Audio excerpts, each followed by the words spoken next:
Dear students, आप सीख रहे हैं मैथ विद सर शाहिद। और इस चैनल की ये खूबी है कि यहाँ पे मैं आपको मैथ करवाने के साथ साथ स्पेशली वो लेक्चर्स जो मैं डिलीवर करता हूँ तो उसमें आपको कॉन्सेप्ट्स क्लियर करवाने के साथ साथ जो है वो कुछ आपको जनरल नॉलेज और इंग्लिश भी इम्प्रूव करने की कोशिश करता हूँ।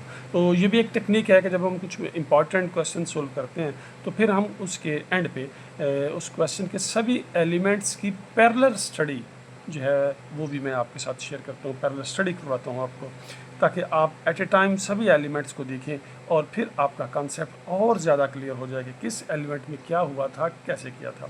तो अगरचे एक्सरसाइज 4.2 का 4.2 चल रही है, 4.2 का क्वेश्चन नंबर 2 मुकम्मल हो गया हुआ है, लेकिन यहाँ पे मैं आपको एट ए टाइम 6 के 6 एलिमेंट्स आपके सामने रख रहा हूँ और बता रहा हूँ किस में क्या था।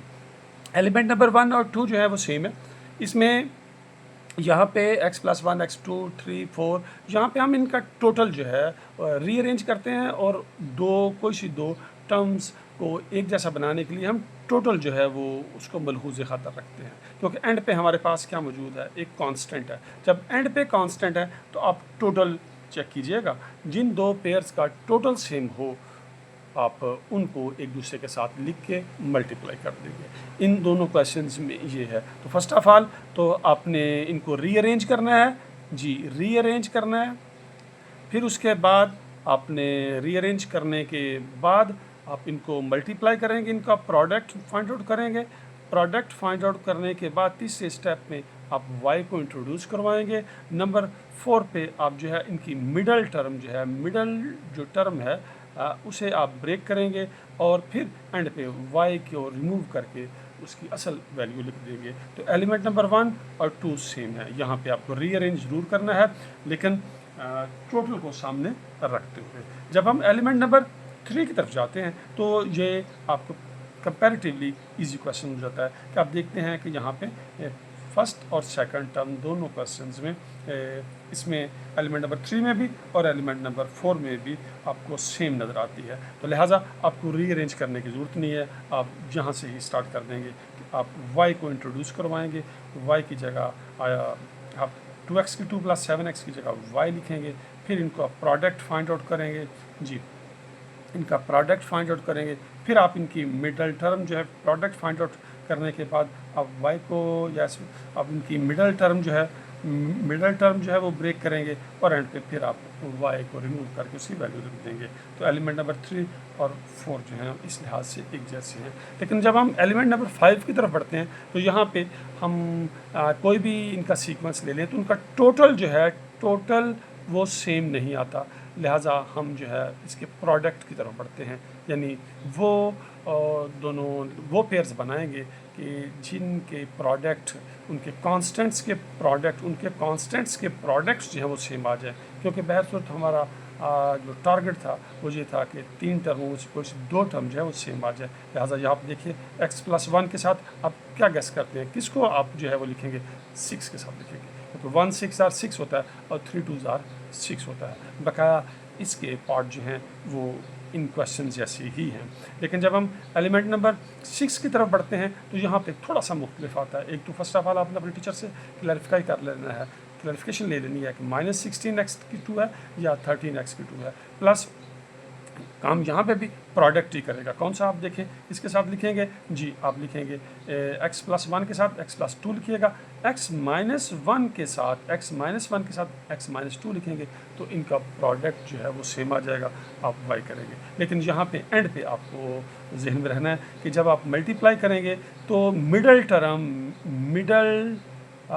जो टर्म होगी वो आएगी ही नहीं, मिडल टर्म जो है वो कैंसिल हो जाएगी और यहाँ पे आपको a² - b² की टाइप का नज़र आएगा। तो आप उसे a + b और a - b की शेप में लिख देंगे। यानी यहाँ पे आप फैक्टराइजेशन जो है वो मिडल टर्म को ब्रेक करने से नहीं होगी, बल्कि आपके जो टर्म्स आएंगी, एक्सप्रेशन जो शेप अख्तियार करेगा वो a की 2 - b की 2 के स्टाइल की ये शेप अख्तियार कर लेगा और आप उसकी फैक्टराइजेशन फार्मूले से कर देंगे a + b और a - b। तो ये आपकी क्वेश्चन नंबर 2 की ओवरऑल समरी थी, जिसमें मैंने सभी एलिमेंट्स को एट ए टाइम लिख कर उनकी कंपैरेटिव स्टडी जो है वो आपके सामने रखी है, ताकि आपको सभी चीज़ें क्लियर हो जाएं कि किस क्वेश्चन में क्या था।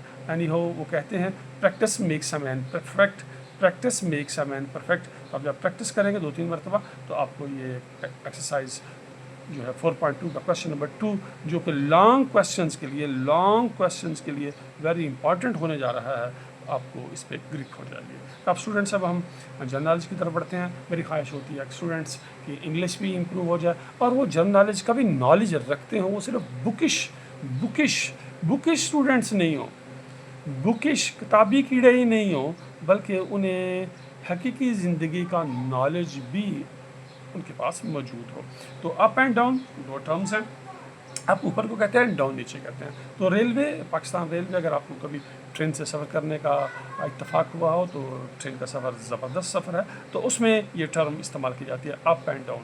रावलपिंडी से वो ट्रेन जो रावलपिंडी से कराची जाएगी उसे हम डाउन कहेंगे। जो रावलपिंडी से चल के कराची की तरफ जा रही है, इस ट्रेन को हम जो भी नाम होगा उसके साथ वो डाउन ट्रेन कहेगा। क्यों? रावलपिंडी अपर साइड पे है, कराची लोअर साइड पे है, तो जो ट्रेन रावलपिंडी से कराची की तरफ जा रही होगी वो डाउन कहलाएगी। और वो ट्रेन जो कराची से चल के रावलपिंडी की तरफ आ रही होगी, पेशावर की तरफ जा रही होगी, जैसे रावलपिंडी या फिर उससे आगे पेशावर की तरफ जा रही होगी, वो ट्रेन अप ट्रेन कहलाएगी। क्योंकि ये अप साइड पे हैं तो इनको अप, उस ट्रेन के नाम के साथ अप करेगा। यानी अगर हम समझ लें कि एक ट्रेन है उसका नाम तेज़ रो है, या एक ट्रेन है जिसका नाम अवामी एक्सप्रेस है, अगर वो रावलपिंडी से कराची जा रही है तो वो कहेगा अवामी एक्सप्रेस डाउन। और अगर जब यही ट्रेन कराची से सफ़र करके स्टार्ट करके पेशावर की तरफ आएगी तो वो कहेगा अवामी एक्सप्रेस अप। जी, ट्रेन रावलपिंडी से भी कराची जा रही होती है, कराची से भी पेशावर या रावलपिंडी की तरफ आ रही है, तो उसी नाम के साथ, यानी तेज़ रॉ रावलपिंडी से भी चलेगी और तेज़ रॉ कराची से भी चलेगी। जो रावलपिंडी से कराची आ रही होगी वो डाउन कहलाएगी, और जो कराची से रावलपिंडी या पेशावर की तरफ जाएगी वो अप कहलाएगी। आई होप कि आपको इस कॉन्सेप्ट का, पाकिस्तान रेलवे की इस कॉन्सेप्ट का समझ आ गया होगा। सपोज डैट आप गुजरात हैं जी, आप गुजरात में बैठे हैं और आपको जाना है लाहौर जी, गैस कीजिएगा, तो आप डाउन ट्रेन में बैठेंगे या अप ट्रेन में बैठेंगे जी।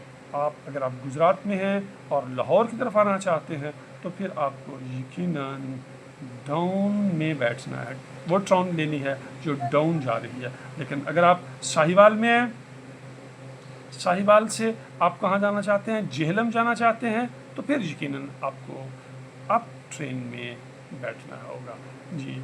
उम्मीद है कि आप कमिंग डेज़ में अपने वालिदैन के साथ या खुद जब कभी ट्रेन का सफ़र अख्तियार करेंगे तो इन चीज़ों को जहन में रखिएगा, और आप मुझे भी आई होप कि आप अपनी नेक ख्वाहिशात में याद रखेंगे। अल्लाह हाफिज़। एक्सरसाइज सीखने में वीडियो किस हद तक मुफीद साबित हुई, कमेंट में लिखिएगा। अपना नाम, स्कूल का नाम और डिस्ट्रिक्ट भी लिखिएगा। इंशाल्लाह हर माह पंजाब के किसी एक डिस्ट्रिक्ट के किसी एक स्टूडेंट को कैश प्राइज़ भिजवाया जाएगा। हो सकता है अब की बार वो खुशनसीब आप हों, तो फिर जल्दी करें, अपनी मालूमात लिख